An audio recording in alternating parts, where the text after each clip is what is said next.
So Magnus will talk about two different topics. He'll start with coalescent theory for 3 lectures, and then the last 2 lectures are devoted to GWAS. Thank you very much. It's wonderful to be here. So yeah, when asked to do this thing, I basically, in some level, the first 3 lectures here is going to be a bit of a trip down memory lane, because I did a lot of work on coalescent theory and so on when I was a postdoc, young assistant professor. At some point I got too enchanted with looking at data, and now I suddenly find myself as a director of a plant molecular biology institute. So I do a wide variety of things, but there is a theme in all of this. I'm trying to understand how evolution works, and there are many different ways of doing this. And you have models that try to explain. Okay. I'm also going to go back and forth quite a bit here. One thing I would say from the start, so it's a trip down memory lane. I'm going to talk about coalescent theory. These are lectures that I've not given for over 10 years. So it'll be what it'll be, right? But I'm going to try to make the connection between, the whole sphere, everything in biology, the different levels, right? We have heard a lot of models, a lot of modeling work here, which falls into this, shall we say, traditional way of using models as a sort of thought experiment for trying to figure out how evolution works. A lot of the modeling I'm going to be talking about is trying to interpret data, which is very different, right? Because Kavita asked me to really try to explain, how you use these models, and I'm definitely going to try to do that by giving real data examples and so on, right? And one underlying theme is that a lot of the evolutionary models that were traditionally done and that you've seen several examples of here, they help you sort of interpret what's going on in the sense of well, what if evolution does this? What would happen, right? Ophélie gave a good example of this, right? And you can sort of see, well, we have character displacement, we have different shifts in preferences in different habitats and so on. How can we explain this evolutionarily? And there is a very different kind of tradition that actually tries to quantitatively analyze data that's out there. And these models in general then are not terribly useful because by and large, evolutionary models tend to be either very, very, very simplistic. They're cartoons of reality, right? They rely on parameters that we know to be, they're not really parameters we can estimate. I can give a clear example, for many of the data, and I'm going to talk a bit about migration models and so on, right? And there's a whole industry. Every time I send in a paper with data, or we talk about migration, people ask us to estimate migration rates. And I'm like, okay, well, what the heck is a migration rate? What units do you measure this in? From a sort of point of view with physicists, there's something quite crazy about this, right? It's a concept in these models where you can kind of see what can happen. But in terms of real data, we're so far from anything that actually applies to reality. So I'm going to try to go back and forth between different things. And of course, like Santiago before, I absolutely encourage you to interrupt me, right? Because I'm here for your sake. So if I don't make any sense, please just interrupt, right? Right. Okay. Yes. Okay. Before I go on, so yeah, I need to do a little bit of advertising. So I am the director of the Gregor Mendel Institute, which is a basic research institute focused on plant biology. And when asked, it's actually currently one of the few places in the world where you can do basic plant biology without having to pretend that you're going to solve world hunger or, global warming or any of these things, right? We basically get money to figure out very basic questions. And I've often been asked, the mission of the Institute, and part of the mission of the Institute is to make fools of all the politicians and funding agencies in other countries who insist on research being targeted. Because I genuinely believe that, I believe that science can often be very useful, but I think that scientists are often the best people at figuring out what is the good questions to ask. And there's so much basic stuff we don't understand. So many basic questions that we haven't answered that these need to be tackled first before we go into any of these bigger things. And the reason we can do this is the institute is owned completely by the Austrian Academy of Sciences. So it's you know, you can laugh at this point. I'm basically not actually a professor anymore. I'm actually a CEO of a company. This institute is organized as a company that is owned by the academy, and we basically do basic research. And we're located in the Vienna Biocenter. If you have been in Vienna, this is inside Vienna in the 3rd district. There's a lot of other evolutionary biologists in Vienna. None of them are at the same campus I am. This campus is full of molecular and cellular biologists, including some exceptionally famous ones. There are several different institutes, there are startup companies and so on. There's over 1,700 researchers from lots of different countries. And we don't have enough Indian students and postdocs or faculty, and we frequently have openings. So I really, really encourage you guys to apply. There's enough though. There's every afternoon in my institute there is chai hour in our institute, right? But we could always have more. And yeah, the whole campus is completely English speaking, and you can live in Vienna actually without, you know, of course it's fun to learn German, right? But you don't actually need it to survive there in any way, shape, or form. Okay. Yes. Right, so I'm going to talk, so the coalescent theory. So this is going to be a little bit of a historical thing here.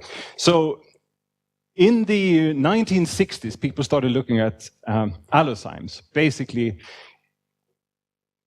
people were running out, this is first actually trying to look at molecular data, right? So people ran out various forms of enzymes on gels, and they had different mobilities, and you classify them into different types here. So this is esterase 2 in a bunch of Drosophila species. Here are the sample sizes. You know, the A1 form of this protein, you know, this is just bands on a gel, right? There were 559 of these, 11 of these, 7 of these, and so on and so forth.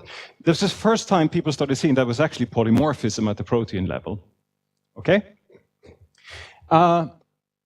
And as Dick Lewontin famously said, and I think it was in a review article, he said it in person several times, so Richard Lewontin was one of the people who pioneered this.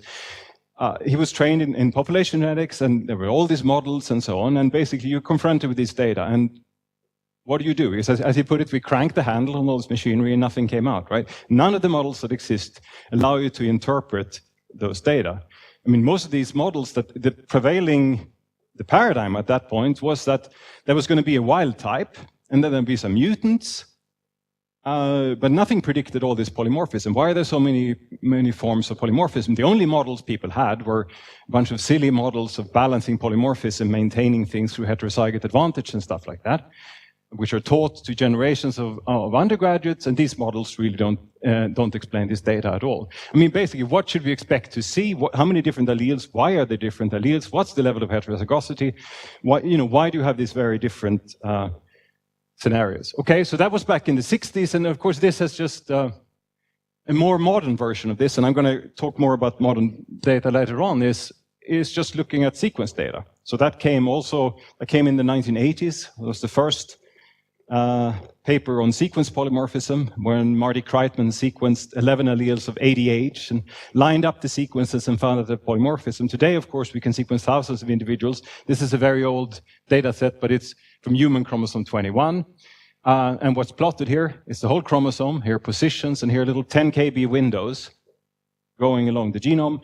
And you're looking at pi, basically the average pairwise distances between sequences, right? So just the Hamming distance divided by the length of the sequence. Okay, again, well, there's some average level here, clearly. Well, what controls that? And why is there so much variability? And you can see that there's spatial autocorrelation here. Why is that? Right, so here are some of the questions. So there was actually a review article written now around 2000, with the title, Making Sense of Sequence Data. I mean, so here's some obvious questions about just the level of polymorphism. What do we expect it to be? What's the variance? You know, how should it be distributed? Different classes of genes? Is there any patterns? What's the autocorrelation? If you look at pairwise differences between sequences, does it matter if you look at my 2 chromosomes, which all have some kind of ancestry in Sweden, and compare it to, you know, one of you guys? Does it matter? Does it matter, you know, if you take 2 individuals from Sweden? Does it matter if you take the 2 chromosomes from one individual? And one from another individual, right? And then you can apply the same, how do we interpret things between species? And essentially, none of these sort of dynamical systems models exist that actually tell you very much about this. Okay, so this is, of course, intimately tied to Kimura's neutral model. So he provided like the first sort of try to explain what we actually saw, basically proposing that most of this variation must simply be governed by mutation introducing mutations, and then genetic drift. They're just randomly moving through the sequence. And then that theory was proposed and much misunderstood for a long time. But you can use it to analyze this data. But then, of course, it gets much harder than most of the things that were done by early population genetics, because you need stochastic processes to analyze this, because inherently the pattern is stochastic. And so once you sort of buy into this kind of view of analyzing data, you have to accept this. So this is a kind of a fundamental statement, right? The genetic polymorphism data, the stuff we see, right, there's no repeatability here. It's basically a time slice of a highly complex, essentially non-repeatable evolutionary history, right? So, and we'll see how you get around that in a second, but there's a sort of a fundamental problem here. If you sequence something, you try to interpret it, and you, in some sense, right? Well, actually, in a pretty fundamental sense, you're looking at a single outcome of a stochastic process, right? You only have one time slice. This is very different from if you can do evolution experiments, right? And you do them replicates, and then you can actually look at replications. And of course, there are ways in which you can find replication here, but there is always this horrible dependent structure. I mean, for instance, we saw before that there was some kind of average level of polymorphism across the genome. Because to some extent, in some sense, the different bits of the genome evolve independently of each other, and which we will try to get into when they do and when they don't, because they don't, of course, completely. I mean, think about the question of whether you sample from one individual from India and one from Sweden, right? I mean, the whole chromosome came from there, or the whole chromosome from the other one, so in that sense, they're not independent, right? So there's correlation between them because of population structure. You can also, of course, see that if you go along a chromosome, they're locally correlated because of recombination and so on. Okay, anyway, so the coalescent was basically developed to try to analyze these kind of data. And it's basically a way of taking Kimura's diffusion theory and sort of running it backward in time instead. These are dual processes, if that means anything to you. Okay, so the basic idea, Right, okay, so it's been around now for a while. So Kingman's coalescent is sort of what I'm going to talk about here. Most biologists, actually Kingman was a statistician, of course. He came up with this very elegant theory that most biologists didn't pay any attention to. Most biologists instead learned all these things from Dick Hudson, who basically came up with the same thing in a much less rigorous fashion, but was directly connected to data. And there's also Fumio Tajima, who did a lot of very early work on this stuff. And of course, just keep this thought in mind. As I go through this, you will see that Maliko, for instance, had many of the same ideas, and of course, Sewell Wright also thought about this. I mean, there's relation to inbreeding coefficients and a whole bunch of things in this. Yes. Okay. So, coalescent models basically work by following the ancestry of genes backward in time, starting from the present. And this turns out to be a powerful way of thinking about genetic polymorphism data. It leads to very elegant mathematics. It leads to incredibly fast simulation algorithms, because as we shall see, instead of having to simulate the whole population forward in time, you can just simulate the ancestry of the things you actually sampled backward in time, and this is really, really powerful. And you can also, under some circumstances, turn this into a statistical model where you calculate the likelihood of seeing what you've seen under a particular model, so you can do sort of formal statistical inference. This has not been terribly, you can do this in principle. In reality, what people tend to do these days when they have large data sets is kind of look at averages, because we have entire genome-wide data instead, and then you can do much more simple things. But one thing that I absolutely believe is this.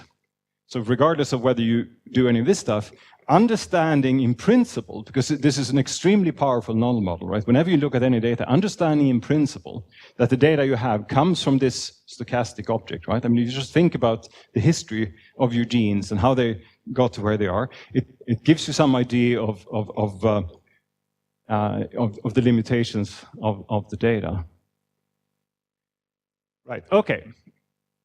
So there are three very simple, so I'm going to go quickly through basic coalescent theory here, and then I'm going to go into like more sort of elaborations of it, and then try to finish off by talking more about what people actually use this thing for today. But so yeah, so I'm going to go through the basic theory here, right? And I realize that you guys have very different levels. So again, if something is unclear, interrupt me. If I'm boring everyone, look really bored, or start snoring loudly, or evidently Fisher used to like fall asleep and fall out of his chair and sitting in the front row of lectures. So that's perhaps not the politest way of doing it. There's also a story that he once got so irritated with the speaker that he stormed furiously out of the lecture hall just to make a point, right? And picked the wrong door and walked into the broom closet. And then he was so embarrassed that he sort of, stuck in the broom closet for the entire lecture. Anyway, which served him right. But so yeah. Anyway, just because you're famous doesn't mean you're a nice person. Right. Okay. But okay. So there's a mathematical thing, but the two simplest thing, the most important things that you can if you don't worry about selection, and we'll get to that later on also, under neutrality, you can separate state, by which I mean, which particular allele or which particular base you have in a particular position from the inheritance, right? That's sort of the definition of neutrality, that it doesn't, because you're just randomly segregating, Mendelian segregation, right? Just plain and simple genetics. It doesn't matter which allele you have because there's no selection. Selection by definition violates this, right? Because then basically your state, the particular sequence, your particular genotype, influences your probability of being passed to the next generation. But neutrality, that's fine. And then the other insight is that if you look at a particular sample, the property of that sample depends only on the history of that sample. What everyone else did in the population is completely irrelevant. Yeah, okay, this, I think we don't need that here. So coalesce just means to fuse, right? So we're talking about lineages fusing as you go back in time. Basically, back in time, somebody had two offspring, and then, and so on, and you just follow these lineages back in time. Right. Okay, and we're going to do this. The simplest model is the standard neutral Wright-Fisher model. You have a constant population of size n clonal organisms. We're going to assume discrete generations. This constant size matters. Whether they're clonal or not, we'll get to in a second. That's easy to get around. Discrete generations doesn't matter at all. Each new generation is formed by randomly sampling parents with replacement. Whoa, what happened to the equations here? That's interesting. There is an equation missing here. That's interesting. Sorry. It's basically going to tell you that you have multinomial sampling of offspring in the generation from the generation before. So the number of offspring contributed by a particular individual will be binomially distributed, right? So you just have an offspring. You're going to sample parents in the next generation. You get a binomially distributed number of offspring, and you have multinomially distributed numbers. Okay, so here is the history of a population. Here's what this would look like if you simulate it, right? So time goes this way. And so, these guys did not reproduce. There are, what, 10 dots here. This one reproduced, but then the offspring in this generation didn't reproduce, and so on. Here is one that was picked 2 times, and so on. Anyway. Right. And yeah, if you follow some of these guys forward in time, you can see what happens, right? So just, I'm arbitrarily labeled them. You can see what happens to them here. Okay, you can go from the other end instead. If you just arbitrarily label some of them and follow their history back in time, you see that the lineages coalesce here. I mean, all of these had a common ancestor here, and so on and so forth. Okay, some other concept. You start up here. If you follow the ancestry of everyone, eventually they coalesce to a most recent common ancestor of the entire population.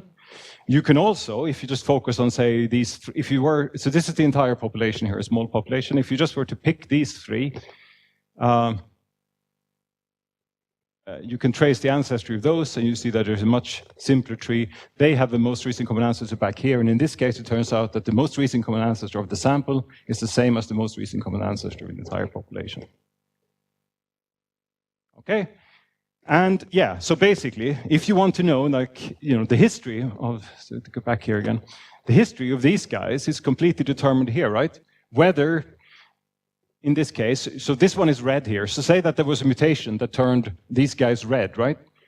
The fact that this is red, whether some other guys were red or not, you know, doesn't really, is not affected by anything else, right? So actually, if you actually want to find out how many red and white guys you're going to have in this thing, you could just simulate the ancestry going backward in time like this, and then just drop on these colors with some kind of mutation rate, and you see you get 1 red and 2 blue, right? And if you start going back again, right, here are some more red, right? But it doesn't matter what they did. And of course, you could do it if you simulate forward in time instead. Well, you can throw in red mutation rates and you can simulate everything. Then you have to take a time slice at some point. You have to worry about basic things here. For instance, you have to worry about stationarity, where you have to run the thing long enough so that whatever, because obviously this is going to be dependent by starting conditions and so on and so forth. But you can do it much more simply, the way I just said, right? So, if you just want to look at neutral mutation, but all this will only work if being red or white doesn't influence your chances of reproduce, right? Okay, so if you just want to simulate such a thing, what you can do is just simulate this genealogy backward in time, right? And this is really simple, because under this model, you just need to take these guys, pick the ancestry, figure out who begat whom, right? Figure out the lineages, and then throw on mutations forward in time on this tiny little tree. And of course, if you're simulating 10 individuals, no, it's hard. Simulating a million individuals gets harder, right? I mean, and certainly in the 1980s, computers couldn't really do this very readily. Today, of course, you can easily simulate such a thing lots and lots of times, and if you want to look at statistical properties. But even so, as we'll see later, simulating entire things with recombination and so on, it's a very different matter altogether. Okay.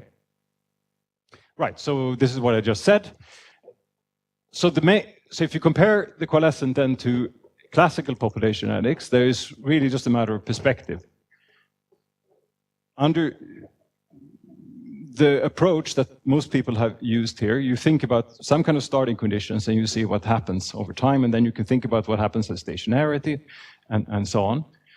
And this is useful if you want to think about how evolution works, right? Because it's really, okay, what happens if this is, and then you sort of run it. So that's what Joel Felsenstein once called it, like, you know, is playing evolution in your computer or with paper and pencil, right? And this is what generations of people in theoretical population genetics have done.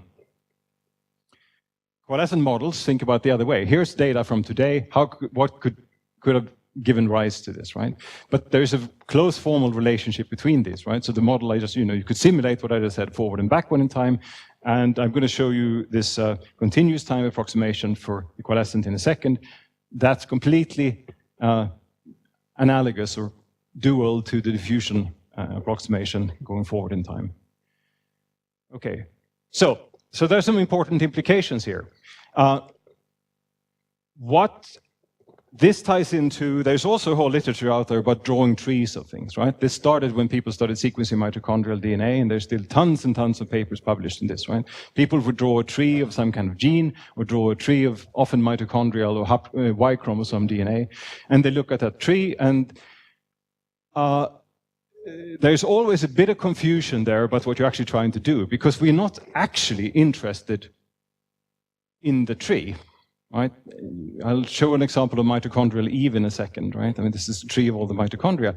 You know, we don't actually care about the history of a particular gene. There's another Felsenstein quote that, we don't care about mitochondrial Eve anymore than we care about beta globin Bert, right? It's like, every gene has a history, and that history is really only of interest because we're going to learn something about the process that gave rise to that history. And we're interested in the process, not the particular realization of that process.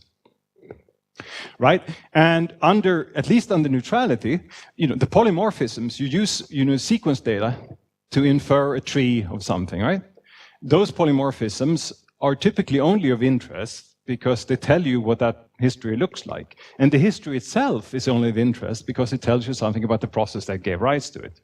So that's right. And of course, if you're looking at the non-recombining thing, like mitochondrial DNA, there is only one history there, right? So in some sense, like when people, you can increase the sample size, of course. In some level, this is obvious, but certainly hasn't been to everyone, and I'll show examples of that later as well. You only have a single realization of a stochastic process. If you have genome-wide data, of course, you have to some extent semi-independent realizations as you go along the chromosome, and you can use that to infer things. Oh yeah, so here's the mitochondrial Eve example. So this is by now very old, but it's still a very good example. So when people first started sequencing mitochondrial DNA, they drew a tree, and they found out that the tree, basically, this is just a cartoon version, kind of looked like this, right? There was kind of a deep split with almost all Africans, sub-Saharan Africans on one side, and almost everyone else, and a few Africans tossed in on the other side, right? That's what it looked like. I can't remember, this was somewhere in the 90s. And the tree, of course, still looked the same, because there is only one tree. You can add more samples, but it still looks the same. And then this tree, of course, back at that time, there was a furious debate between various models in anthropology. So there was basically there was an old, probably quite racist model and tradition in anthropology about human ethnic groups having extremely deep histories, right? Going back very, very far, and sort of having been sort of evolved separately, right?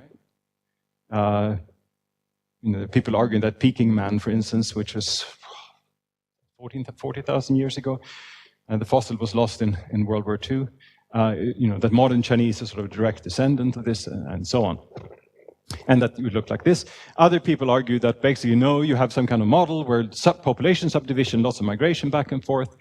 And then in the 90s, this other model was proposed, it's sort of an out-of-Africa model, where basically, because seeing this thing, there was the split, right? And the other thing that really surprised people is that if you estimate the date here, the most recent common ancestor, all mitochondria, fell at about 200,000 years.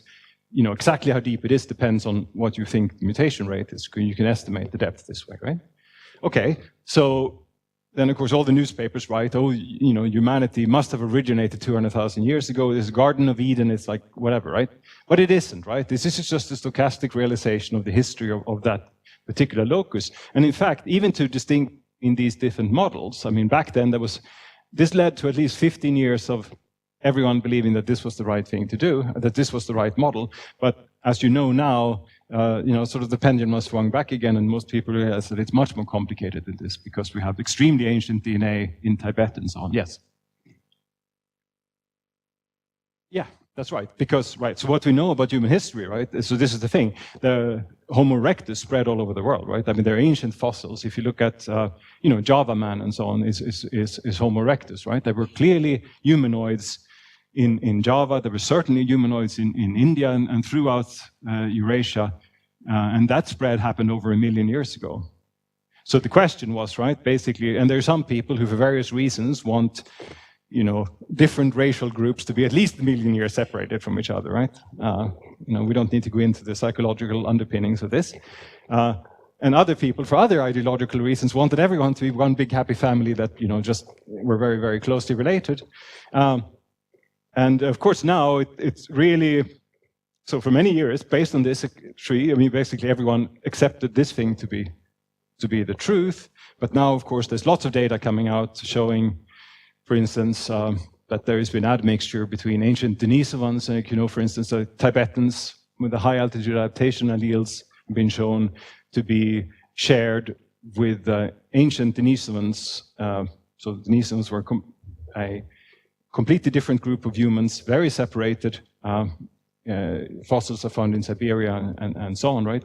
So there's been allele sharing and so on. So clearly you have some kind of admixture what was in there before. It's clear also that to some extent this happened, and this is probably one of these sour sink models that he was talking about, that basically you have a massive gene flow out of Africa that sort of swamped everyone else, and why that happened, who knows? Anyway, but I guess my point here is that if you had data today, and of course several people pointed this out back then, but nobody listened to them.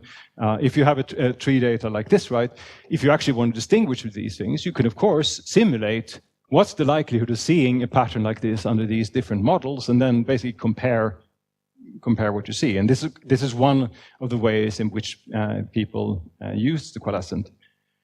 There's still, only 10 years ago, it was still quite common to make inferences from single loci, but one of the things you absolutely learn from this is because things are so random, you need lots and lots of loci, lots and lots of data, and then you can start seeing statistical properties of what must actually have been going on. Okay. Yeah, okay. Now, the coalescent approximation. So here's another simulation. This is basically something similar to what I showed you before. Okay, here's a simulation of a population, right? So here's the present, here's back at the past, the population of size 10. And here is a particular, I've just say that we sample these three guys, we label them red, and we just follow the ancestry back in time. And again, you could do this thing backward or forward, whatever way you want. If you focus on these three guys here, if you just get rid of all the white guys, because we see that they don't matter, we're only interested in the red guys, then you just straighten out the tree and you get a tree like this. So you have a branching pattern where these two coalesce first, and then this coalesces, and you have some time until this first coalescent, and then you have a time to the second coalescent. So this turns out, so there are basically two features you need to describe this, right? You need a topology. I now have labeled them arbitrarily 1, 2, 3. Everything is exchangeable here, right? There's no population structure of any kind. The first thing that coalesces is 1 and 2, so this is some kind of tree notation here, right? And then they all coalesce into a common ancestor here. So the cardinality of this outer set here goes from 3 to 2 to 1. And look at the times between them. And you can basically describe this completely by just this notation and these interarrival times here. And they turn out to be extremely easy to think about mathematically, because just by symmetry, right? Because we have neutrality, everyone is equally likely to coalesce with everyone else, right? So all topologies are equally likely. So, for instance, the first event can be any of these, and it happens with equal probability. So that's extremely simple and very convenient. Okay, the branch lengths. If you think about this in discrete time, just think about two of these balls, right? Now we're going to go back one generation and see what's the probability that they stay distinct versus coalescing, right? So the probability that they end up picking the same one, the first one picks one of the one, then the second one picks another one, there are n to choose from, so it's 1 and n that they pick the same one and coalesce, right? So the probability that they distinct is 1 minus 1 over n, and the probability that they stay distinct for more than tau generations will be this, right? So clearly the time until coalescence is geometrically distributed with mean n, and you can of course just rescale this in continuous time instead. So we scale time here so that 1 unit of scale time corresponds to n generations, and then the probabilities that two lineages stay distinct for more than t units of time becomes this, right? So this is exponentially distributed if you let the population size become really large. So that's the basic coalescence approximation. Then you basically have the coalescence time being exponentially distributed with mean 1, right? When you measure time in units of the population size, which is fundamental here. And if you think about standard population genetics models, n is the scale at which genetic drift happens, right? It's basically a... Okay, and if you have k lineages instead, then it's easy to see, well, the probability that none of them coalesce in the previous generation is n minus I, right? Rearrange this a bit, and you basically get the probability that no one coalesces is basically 1 minus k choose 2 over n, plus some order n squared terms, and basically we can ignore, if n is large, the probability that two things coalesce in the same generation.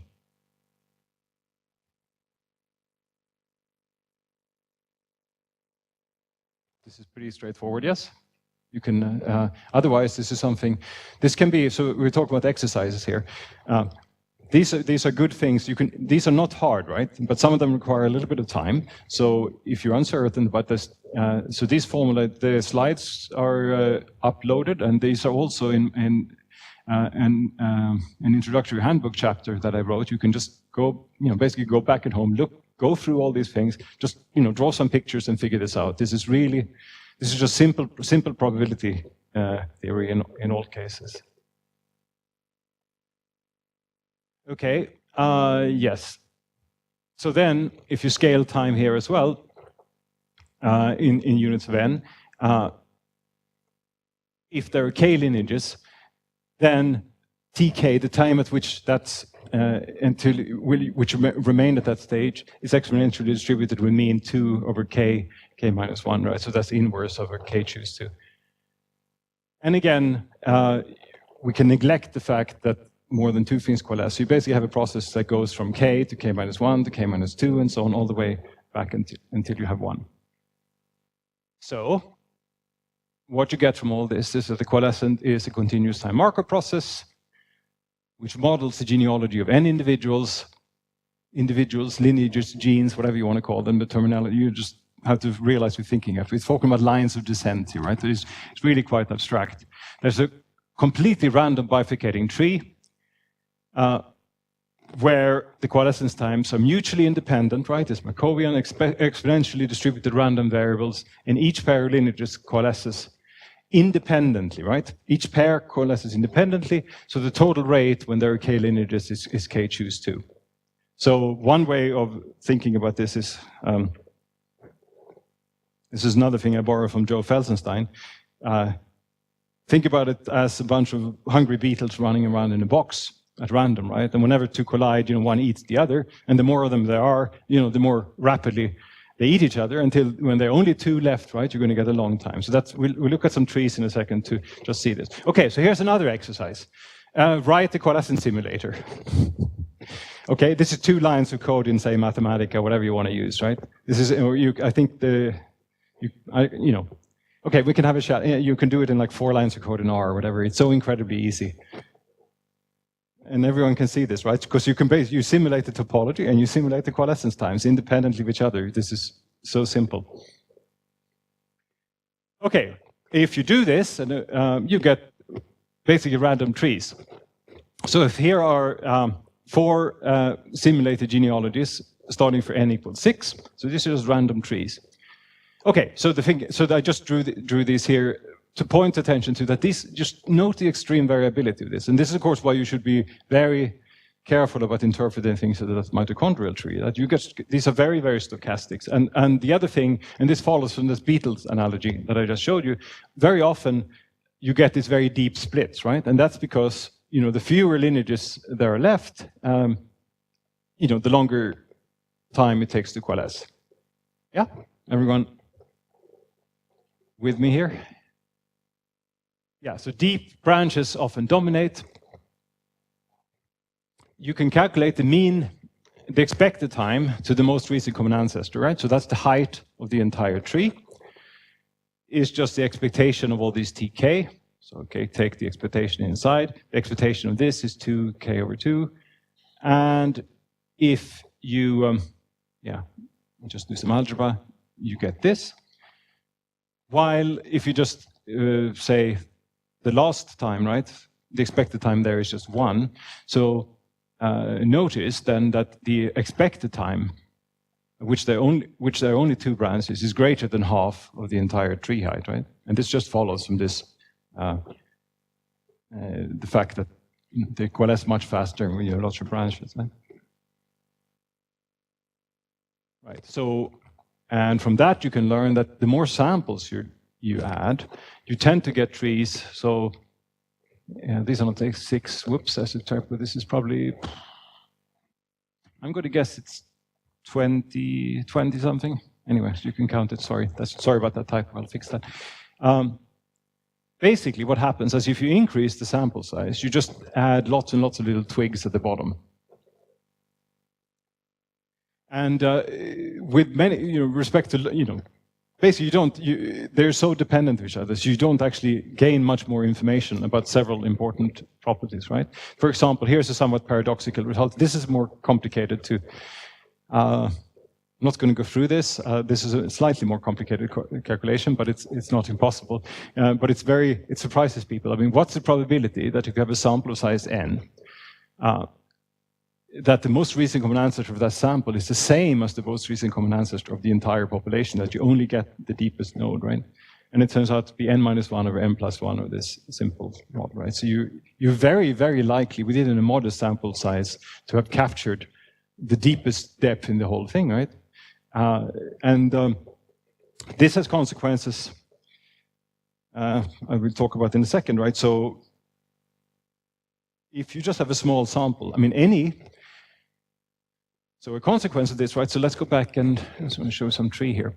If you think about allele frequencies, for any allele to be common in a population, right? What does it mean for an allele to be common? You have two different alleles, right? There's a particular position in the genome. You can have an A or a T, right? If A or T is supposed to have a common frequency, well, that, whoops, sorry. For an allele to be common, that means that it has to have happened on one of these branches here, right? So here, if a mutation happens here, turning all of these guys into red versus white, right? Then, you get 1, 2, 3, 4, 5, 6, 7, 8 out of, let's say it's 24 here, right? That have that color. And so on and so forth. Right? Whereas anything that happens on one of these little twiggy things here is going to be a singleton, right? It's going to be an allele that you only see once. So one thing, if you're going to find common alleles, right? Even in a small sample, you will most likely find those, right? Because of what I just said, because you don't add any more deep branches by sequencing more things. So most alleles that have high frequency, and this is of course entirely intuitive, right? Something that is more common, you don't need to sample very much to see. But this is a graphical way of seeing that. Okay, yes. Sorry, yes.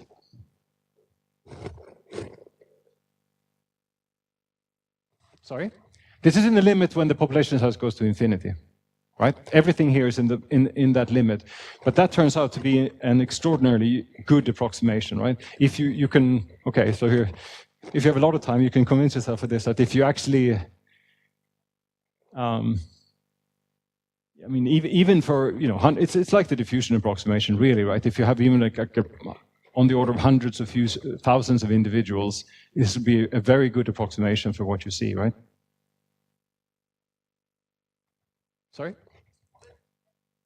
No, the small is a constant. I mean, this is the number of things you sample. This is a discrete. Right, so the sample, yes, okay, so all right, so let's think about that for a second. What do you think happens if n, so the assumption here is, of course, the whole population is very large, right? So you're letting that go to infinity. That's the math, right? Of course, in reality, populations are quite large, and you usually sequence quite a small number of them, right? And this works as a good approximation. But yeah, you can think, let's think about what happens if for some reason you manage to sequence the entire population, right? So this actually gets to be, this assumes that this is constant, the big N goes to infinity. Now let's assume that this is very large. What do you think is going to happen? Let's go back to this thing here. If you start making this tree extremely large, right? Basically what ends up happening is that the lineages start coalescing infinitely fast, right? As as population size is really, really large. And this approximation does break down if you were to do this, right? Because basically things would basically coalesce instantly, right? You can't on this time scale, and you would not be able to, for instance, assume, like in a single generation, obviously, like we saw examples before, right? In a generation per generation, if you have the whole sample, of course, there were multiple coalescences, right, in the same generation, right? Yeah, I mean, there were several in the examples I showed before.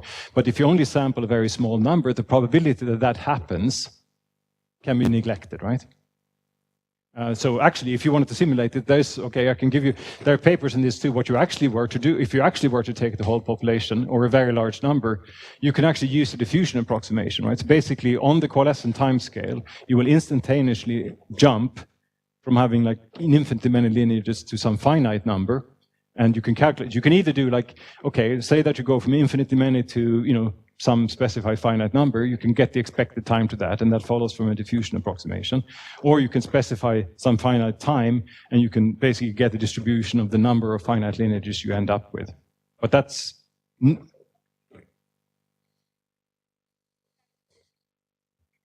Times and minutes in units and n.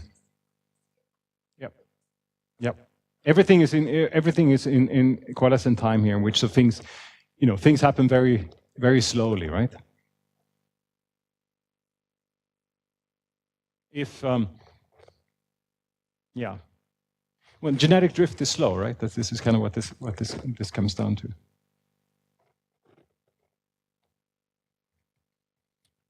Okay. Any other questions? Yeah.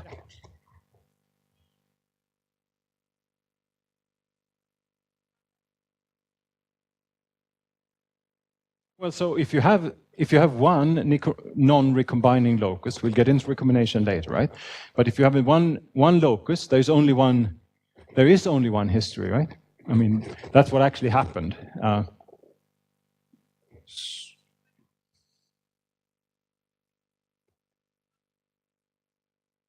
If you increase the sample size, okay, so the theory of that, okay, so that's a bit complicated. Like conditional on seeing a certain tree, then you can start, if you add more samples, they will end up attaching themselves as short branches to the existing genealogy according to a different distribution that one can also figure out analytically. You're talking about like if you had a certain tree and then you sample more individuals, is that what you're saying?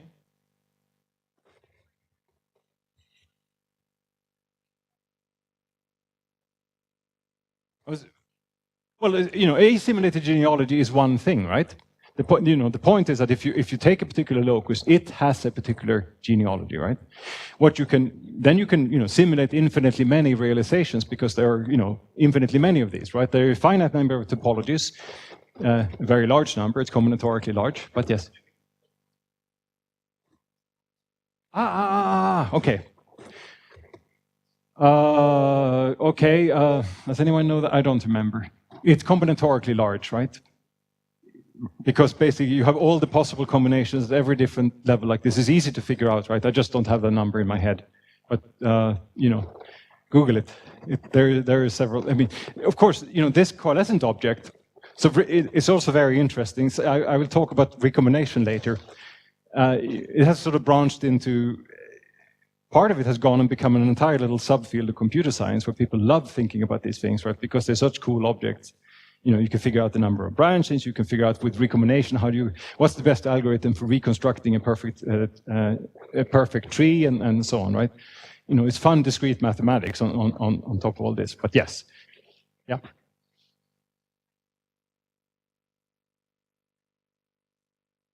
So they're uniform, right? Every topology is equally likely, right? Every topology. Then the branching depths have they have a very different pattern, but who coalesces with whom, right? This stuff here, whoops. If you think about, where did I have it? Sorry, this is going back too slowly. This stuff, right? Denoting this, I mean, that's uniform. Because I mean but if you saw it, I mean that's a basic symmetry argument, right? Because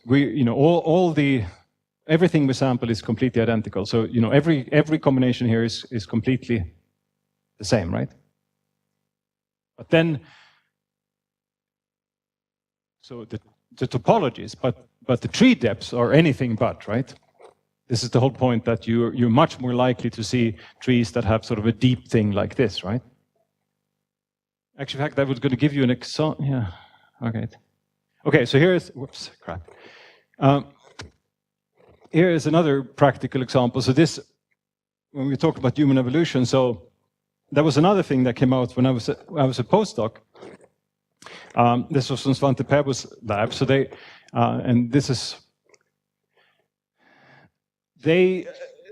managed to sequence an ancient Neanderthal mitochondrion. So this is now, quite a number of years ago now. There are many of these around, of course. So there's an entire Neanderthal genome, but we'll get to that in a second. So what was found then was that, it was one Neanderthal, and if you drew the tree of mitochondria, you had one Neanderthal and you had 986 modern humans. And this was then, and what you saw here is that the Neanderthal was a complete outgroup to all the modern humans. Oops. And from this, it was concluded, the paper didn't say it explicitly, but it was written up in the media. Neanderthals were not our ancestors, and so on. They didn't. And of course, it doesn't prove anything like that at all. And I wrote one paper pointing this out, that it may, and it probably does prove that there was, what it does prove is that in Neanderthal, there's no Neanderthal mitochondria, if you think you can identify those among modern mitochondria. But does it prove that Neanderthals and anatomically modern humans did not interbreed? Well, then you have to ask, what is the probability of seeing a pattern like this, if indeed they did interbreed, right? And there are two things in this data that suggest that they might not have interbred. One of them is that the modern humans are monophyletic, they all cluster together. And the other one is this extremely deep split here between, these guys who said this was about 200,000, this time here ended up being on the order of 500,000 or something like that. Okay, so, well, the right question to ask here, assuming that they did interbreed, you have to come up with a model with some interbreeding and ask what's the probability of seeing what you did. And it turns out, I'm not going to go through that, there's a short note you can read. Actually, I'll put that up there because it's a good exercise where this kind of reasoning is useful. Seeing this pattern actually is not very common at all because, of course it shows that they were not a random mating population, right? But nobody believes that anyway. We're talking about things that were clearly morphologically distinguishable. But if you assume instead that you had a model where you had two populations that were separated for a long time, and then they actually did interbreed, so there was some kind of gene flow between them, the fact that these guys are monophyletic here doesn't actually mean anything because, they just coalesce by chance, and there will be very few lineages left here. And even as you go back in time, right, there'll be so few lineages left that you can't rule out that there was gene flow, further back in time. Getting big separations in time requires that there was some kind of isolation between them, and we know that happened. I'll put that up there in any case. But it turned out that if you did some simple coalescent math, you see that actually it tells you absolutely nothing about whether there's admixture. And today, when we have whole genomes in Neanderthals, we of course know that there was admixture, and I'll show a little bit about how we learned that as well. Yeah.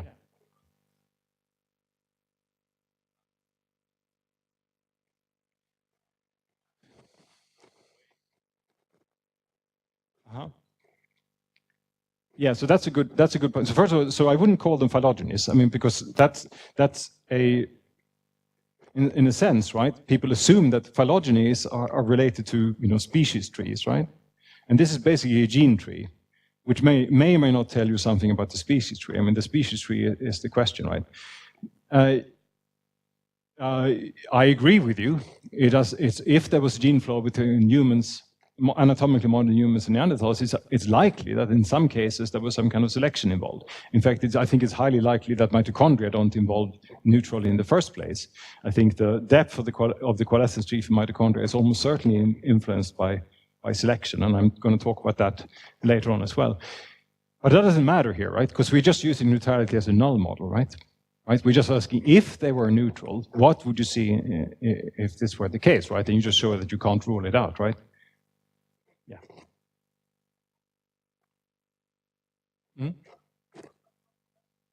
Yeah. Sounds about right. Yes.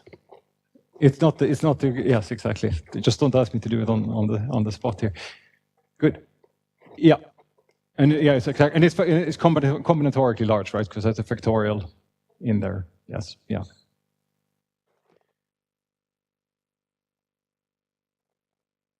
Okay. Okay. All right. So now, if you want to add mutations to this, so again, you start on a per generation basis, right? The per generation probability that an allele mutates is U, right? So if you go forward in time, if you go from one direction, it's probability U, which is usually quite a small number. If you think about sequences, that would be like maybe 10 to the minus 8 or something like that, right? 10 to the minus 9, maybe for humans even. For viruses, it might be, what, 10 to the minus 4, 10 to the minus 5 in a single replication of the thing. What's the per site mutation rate for HIV? It's something like that, right? 10 to the minus 4, yeah. Anyway, it's a smallish number, but orders of magnitude different. That's that Drake's rule that was referred to before. Okay, so then, all right, so you have a small number. The probability, if you follow a single lineage back in time, the probability of seeing no mutations, 1 minus u, for tau generations, 1 minus u to tau. Yeah, u is small. Then you can rescale that in terms of a scale parameter as well, right? You rescale that in the population size and play the same game as before, right? You get an exponentially distributed time as n goes to infinity.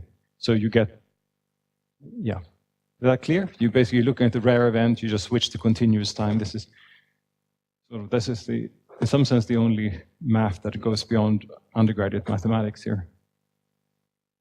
Okay, what do you get from that? Well, you can ask questions now, for instance, as the probability of identity by descent. You know, if you sample two copies of an allele, and you can ask, what's the probability that they're the same, right?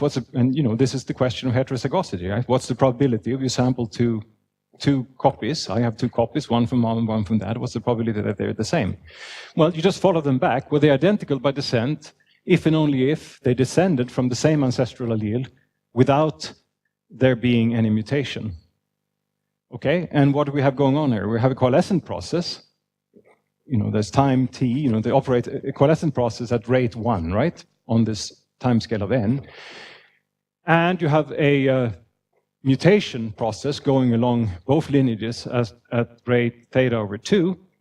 So basically probability, and then it's just two competing exponentials, right? Which one is going to happen first? They're going to coalesce, or there's going to be mutation on one of the lineages. And if they coalesce first, then they're identical because no mutation happened, right? If a mutation happened, then they're not identical. Well, we'll get that to in a second. So they're identical, basically with this probability, 1 over 1 plus 4n mu, right? This is the mutation. In this case, be 2n mu, sorry, because I was using a haploid organism here. 1 over 1 plus theta is the probability that they're identical, right? So that's the probability of homozygosity. So this is identity by descent, right? And if there are then different, let me see if I have that on the next slide. Right, okay. So now if you have one of these trees, so you generate a tree, right? And then you can just superimpose mutations. Very, very simple. So the mutations occur at rate theta over 2 along each branch of the tree.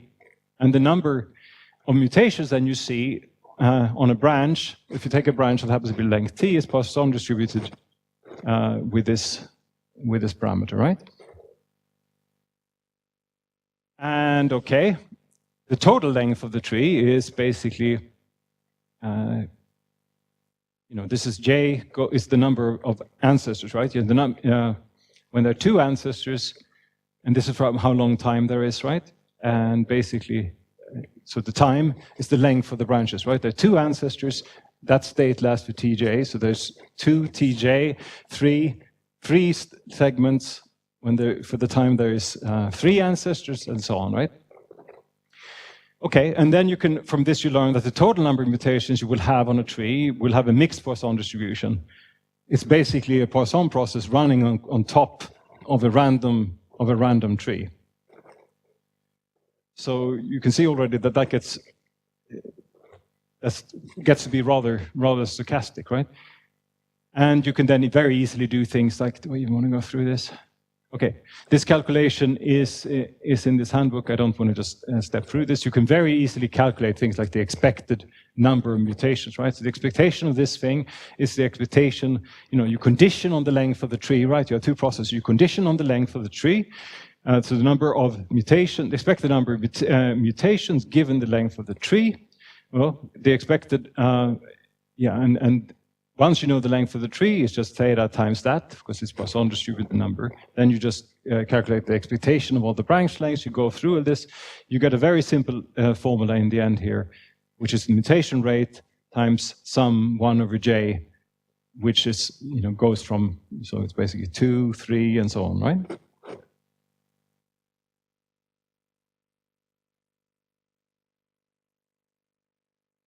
this make intuitive sense to everyone?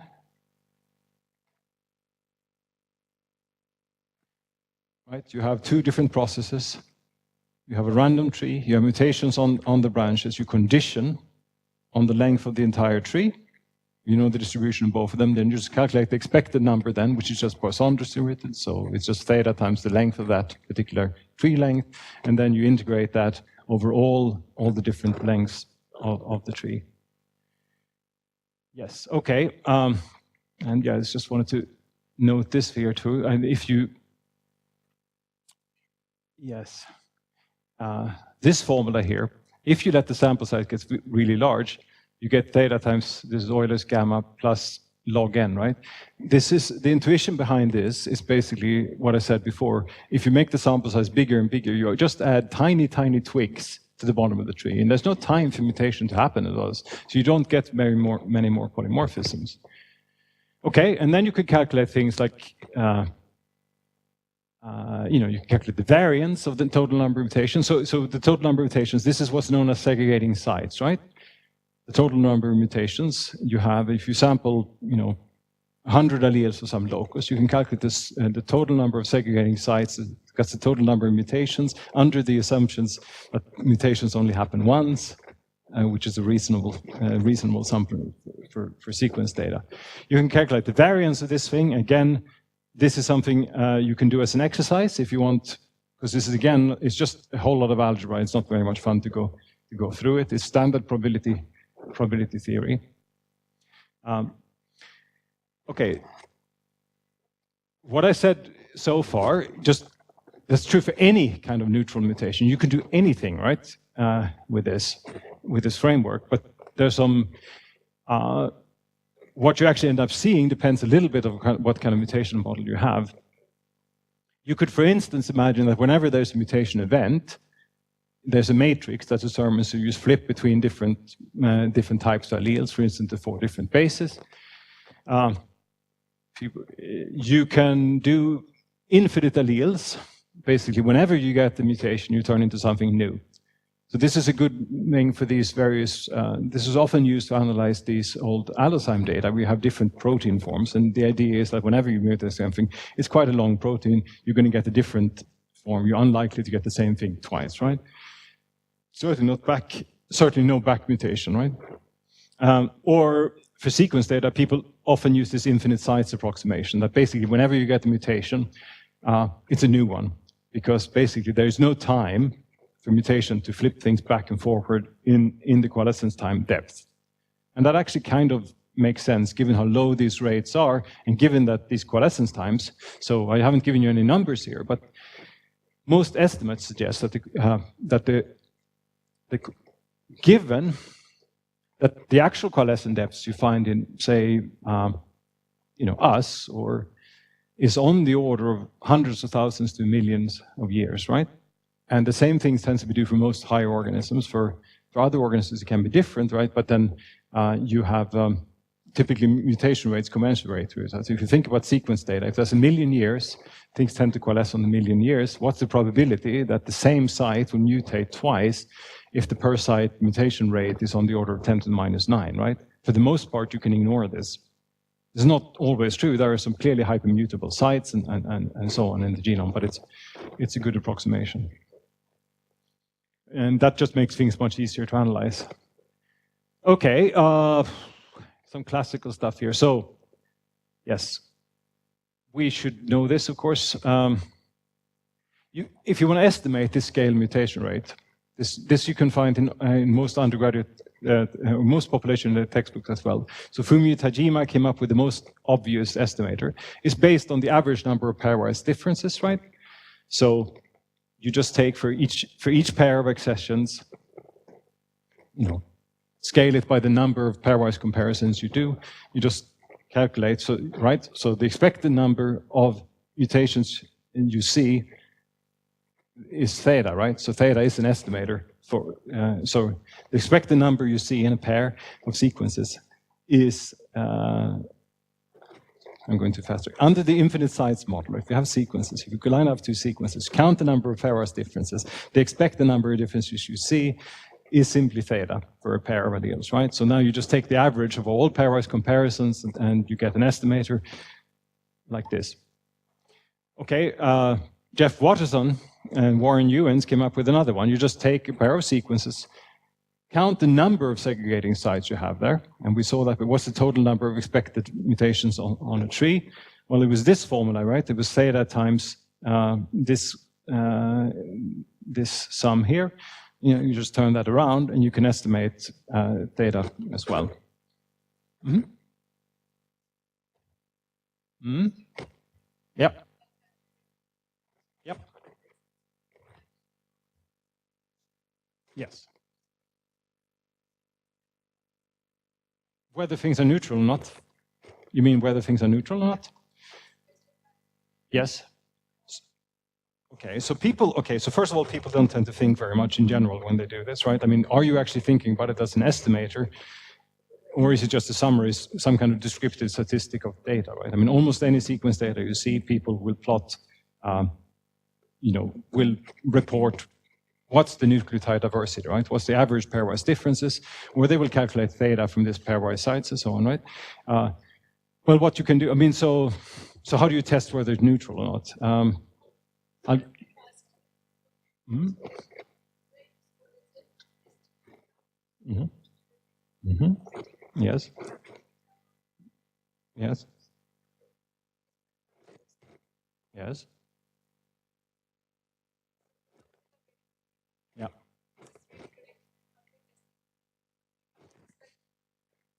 Nope. Excellent. I don't know, and my suggestion would be to the authors of these papers that they actually answer that one. I don't actually know why people do this many. I mean, there are all these papers out. People always do this. It's not entirely clear why they do it. I mean, I will. Okay, there are ways you can. So, okay, first you can of course compare theta for fourfold degenerate sites versus right. So third codon positions, right. Where basically you get the same amino acid. You can compare intergenic sequence, intron sequence to coding differences in theta are different, and clearly they're different most of the time. I will show you something here in a second that can sort of help you, because one thing you can do, okay, let me skip. You can compare these two estimators, and this Tajima's D test, for instance, is something you can see if things look like they're neutral or not, right?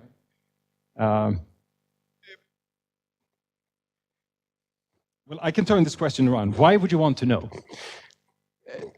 I mean, there are thousands of papers that estimate theta, right?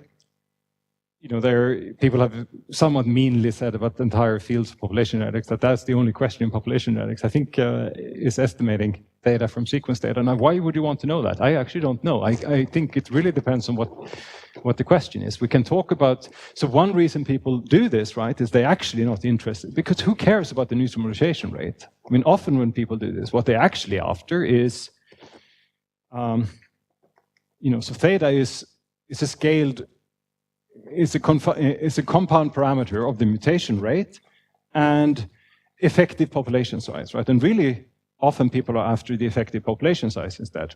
Now, why they care about that is not always clear to me either, but people will do this, and I will talk a little bit about how you might estimate these things later on. But if that's what you're doing,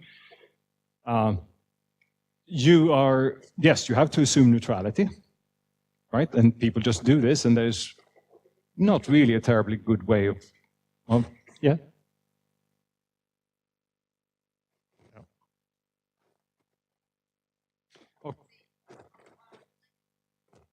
Yeah, and how would you, okay, how would you, so that, mm-hmm.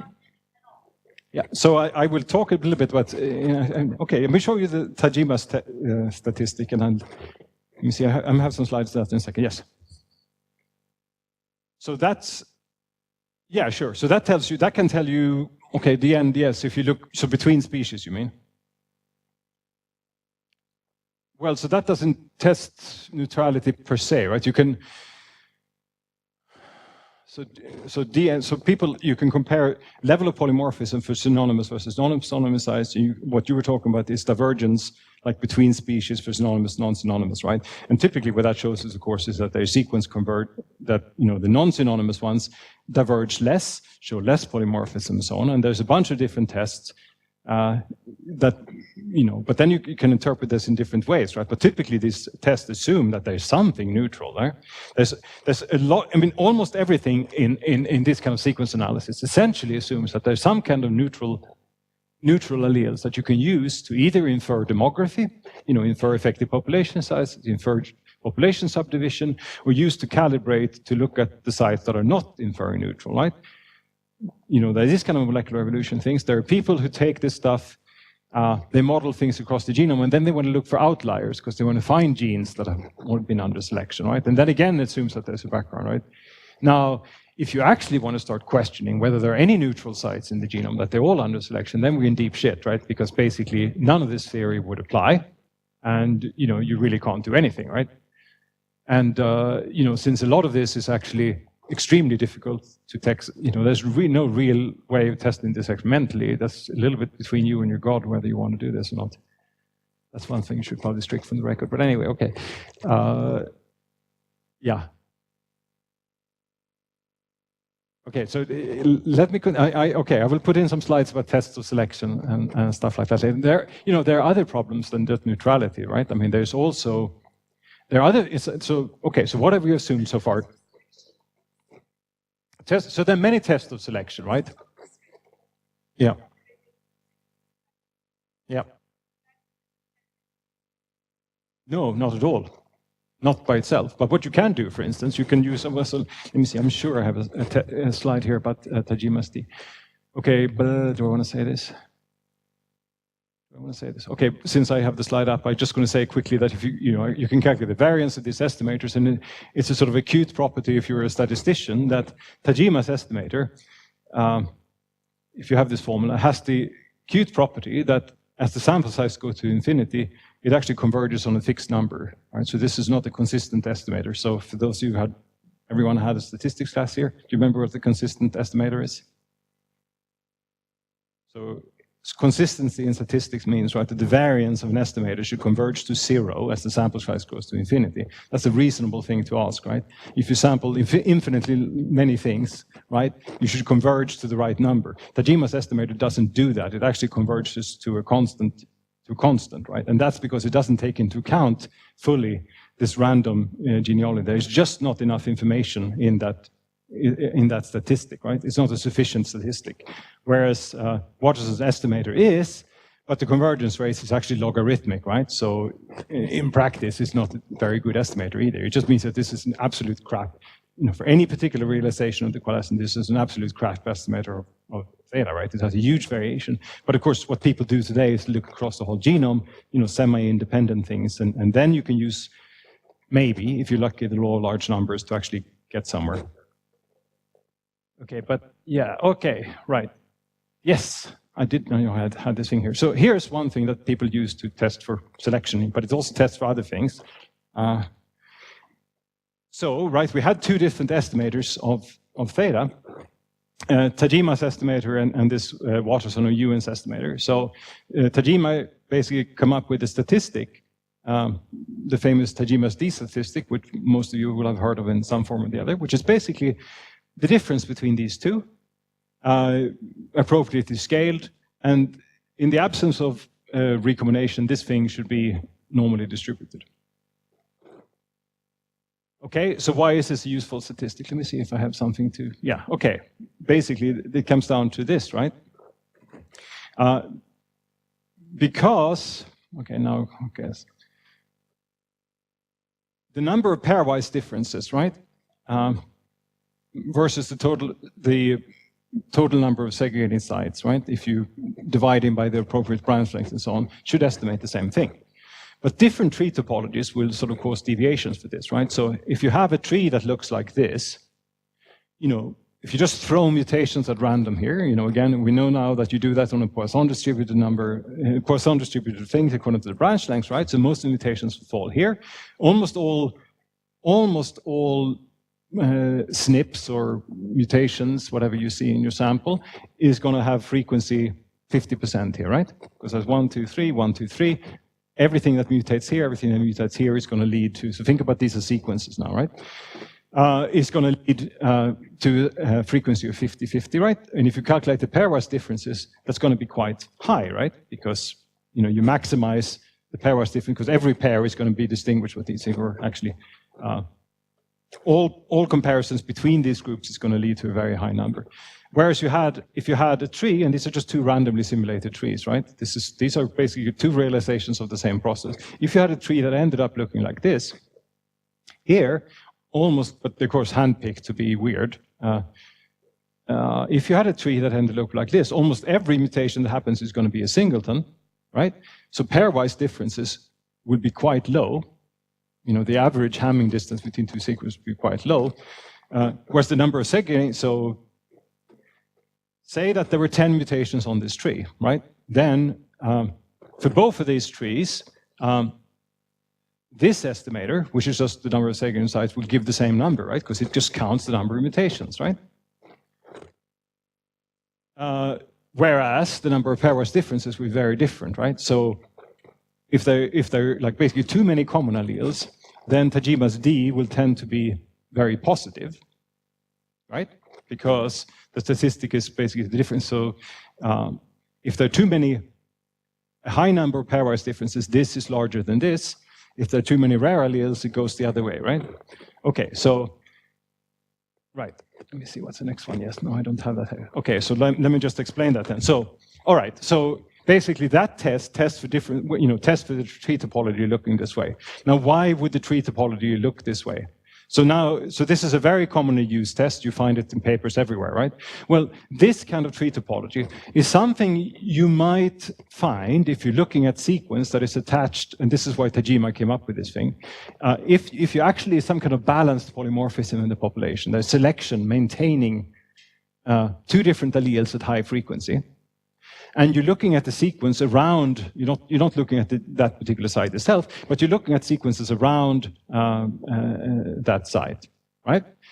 There will be a very deep genealogy there because selection keeps two alleles around in the population for a large time, and you will tend to see trees that look like the thing on the left. Right, cool.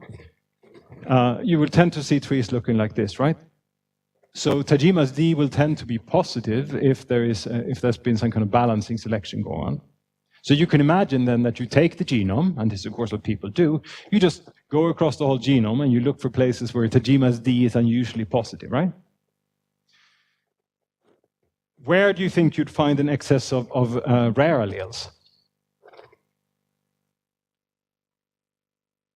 Any ideas? Let's think about selection, but you can come up with other ones as well.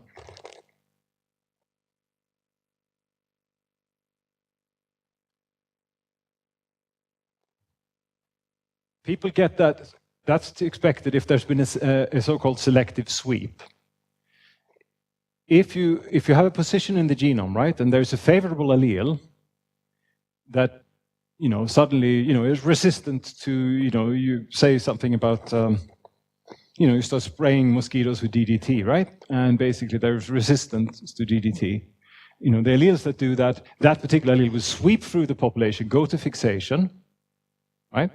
It will basically wipe out all the variation in the region around it, and I'll talk about that later on. You basically depress variation completely because, everyone inherits this particular allele. Coalescence time in that region gets very, very short.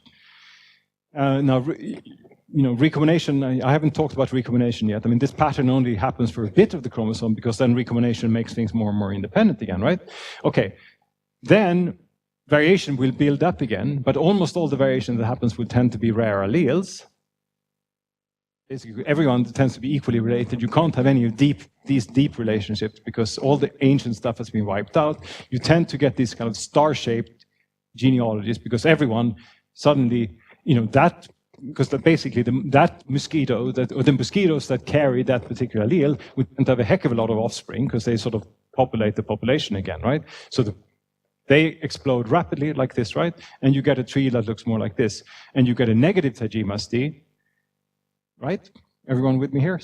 So you can use this as, yeah.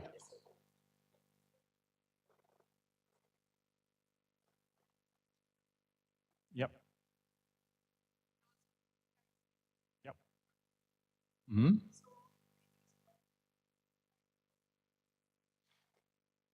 Yeah, if you have a Tajima's D statistic that is positive, then the underlying tree will tend to look more like this, right? It tend to have deeper branches because you have common alleles.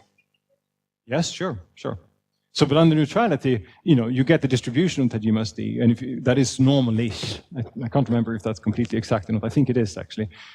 Without recombination, it's actually normally distributed, that statistic, right? So you can actually calculate confidence intervals and stuff like that, right? Then what people do, you would have a, right? So let's see here. So you have a, here's a distribution, right? And here's D. Here is 0. So sorry, let's put this thing out here. So Tajima's D, right? Here is 0, right? You would expect to have it, if you simulated a bunch of things, you will get the distribution like this. Now what people do, right, is that they scan across the genome and they're looking for values that are kind of out here, outliers on the positive direction. And then they will say, aha, I picked the region where there is some really unusually deep genealogies, right? There must be balancing selection. That's how Tajima interprets this thing. Or you can do, and there's a bunch of, and there's different versions of this, or you can look out here and you find regions where there's very low polymorphism or the allele frequency Tajima's D is negative. Either you can look for just dip in polymorphism, or you can look for a region where Tajima's D is very negative, and you all have rare alleles, and you will say, aha, I found a region where there must have been a selective sweep. Because variation was depressed, the population grew from a very small sample size. The founders, it was the founders that survived, this malaria spraying or whatever. You get a star-shaped reality. Everyone is sort of equally related to everyone because you had exponential growth and so on. And you end up here, and then you say that there is, sweep, right? Okay. Still confused? Right, so you simulate under neutrality to get, what you might expect under neutrality, right? Selection will cause deviations from these patterns in quite predictable ways, right? And I haven't told how you would simulate that selection yet, but it's actually not so important. But actually,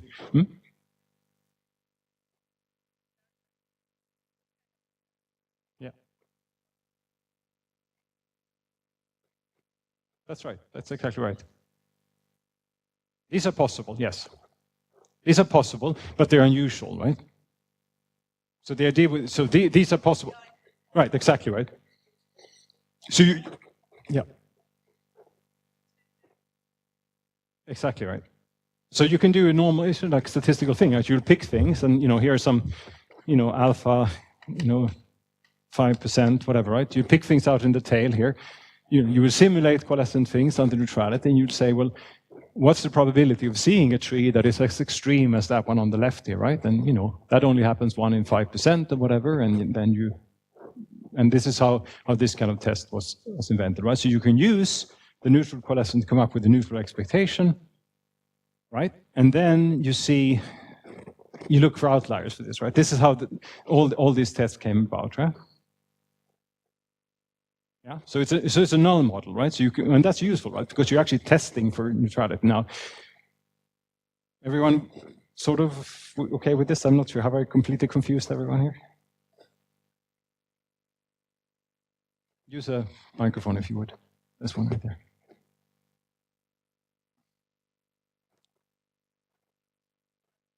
Sure. So I haven't gotten to the population structure, any of the other things I was supposed to get at. So, okay, but yeah, so just forget about the slides for a second, right? So this is how these things were invented, right? Now, next step in the evolution of this stuff is that people realize, oops, it doesn't have to be selection that causes this deviation, right? So you have neutrality, constant population size, you can see this is what we expect to see. I see something that's very different. Then everyone say, yay, selection, I get to publish in Nature, right? Because I found something interesting. Right, now, what was quickly realized is that population structure can cause the same deviations. Okay, so for example, and now I'm going ahead of myself here, but I think are we out of time-ish? Yes, we're almost out of time. I will just blabber on without slides, and I'll go through it more nicely tomorrow then, right? These kind of, well, let's take this one first. So I said, right, that if there's been selective sweeps, so you wipe everyone out, and then the whole population is repopulated from the ones that carried the resistant allele, for instance, or something like that, right? If that's what we're talking about. You get this kind of genealogy that people call star-shaped, because if you look at the distance here, right, everyone is more or less equally related to each other, right? Yeah? Whereas here, you know, these three are more closely related to the other ones. It has a sort of structure to it. Okay. Well, I kind of already said it, right? If the population does this, you get this kind of tree. Well, what if that's what happened to the whole population, right? What if that's not just something limited to this particular gene in the genome? If the whole population goes through a bottleneck, then the whole pattern will tend to get this way. And Tajima's D, so what people did in the beginning, you simulate, what people did in the 1980s and continued worryingly long, is simulate neutral models, then look for exceptions for their particular gene. Once you start having genome-wide data, you can ask the sensible question, well, does the rest of the genome behave the way it should under neutrality, right? So that's, you know, part of your question. If there actually was neutrality, then all of the data should fit this way. Okay, when they started doing this, they found in a large number of organisms that actually the distribution looked like, can you tell the difference here? Just this one instead. You know, actually the distribution might look something like this. Genome-wide, right? This is the empirical distribution. So this would be data,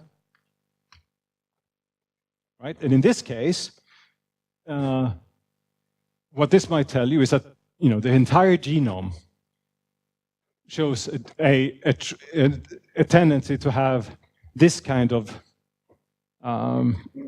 genealogy, right? And that can happen if you've gone through a bottleneck and the whole population explodes. And I will show you the theory next time for, you know, why that happens. It's easy to simulate that as well to show how that works, right?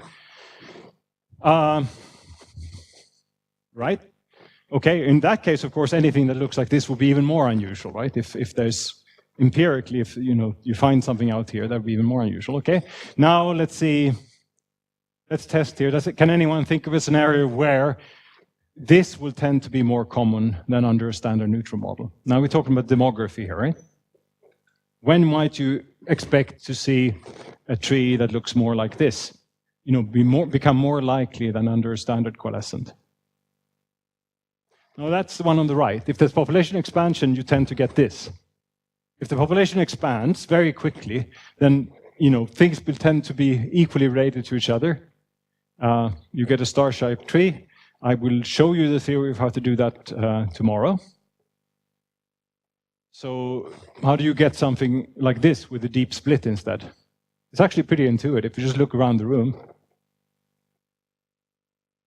Do you think you'd have a star-shaped genealogy if you looked around, if you took everyone in this room?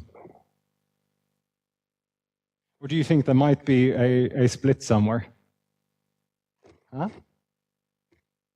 Yeah, if there's a population difference, right? If you have subdivided populations, right? Then you get this kind of thing, because things that, if there's, imagine that somehow these guys are all Northern Europeans or whatever, and these guys are all Southern Indians, right? You're going to have a tendency, for sure.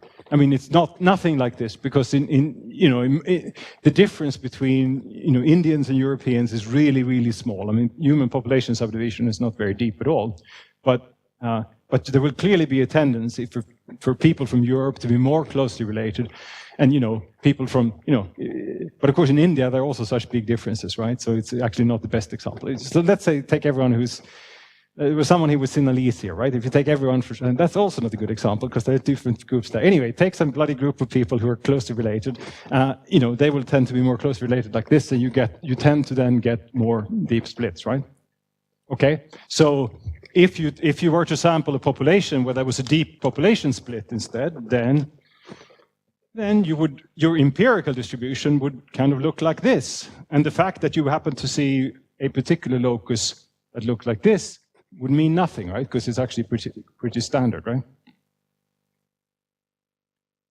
So you still look confused. Am I right? Right, so basically one use for the coalescent is to be a null model, right? To test from deviations, right? If the data, so what people started doing was, and in retrospect, this is completely crazy. I mean, there's a whole literature on this, 10 years of molecular population genetics, where people would develop the statistical test for selection, sequence their favorite loci, because this was back in the days where it was expensive to sequence things, look at some statistic like this and say, oh, this doesn't fit the neutral theory, it must be under selection, right? And in, almost all of those cases, once you had genome-wide data, you see that actually, well, the whole genome doesn't fit a neutral model. So actually, you can't conclude anything about this locus, right? What you conclude is that the whole genome doesn't fit the neutral data. Now, why doesn't it fit in the neutral theory? Well, and that's what I'm going to get to next time. The most obvious example is that every population has some kind of population history and population structure. It never fits, because what we assumed when in this model is not only that there's neutrality, it's also that every individual is exchangeable, right? And again, look around the room and think about your own ancestry. Are we all equally likely to coalesce with each other, right? No, right? Clearly not. People haven't moved that much. So, there's obviously structure here, right? And humans are not particularly exceptional in this way, and this is true for all species, right? There's always, can we think, if you want to think about on a very local scale, things might be slightly random, right? Because there's enough migration relative to, and I'm going to talk about migration models, that it doesn't matter. But certainly on a larger scale for almost everything, except possibly, okay, like wind-pollinated trees or grasses are pretty good at spreading, at being randomly mating. They have extremely low population subdivision, right? But most organisms have a lot of population subdivision. And okay, but I'm going to get to that next time. So sorry if it's a bit confusing here, but hopefully it'll all okay. But yeah, good. Any other questions, concerns, comments? So as expected, I'm going way slower than I thought. So next time I'm going to talk about population structure. Then what else we need to talk about? We need to talk about recombination. How to actually think about data along the genome. I'm going to talk a little bit about talk about selection and then get into how people use these things today. Because there's like I said, there's a long and somewhat sordid history here.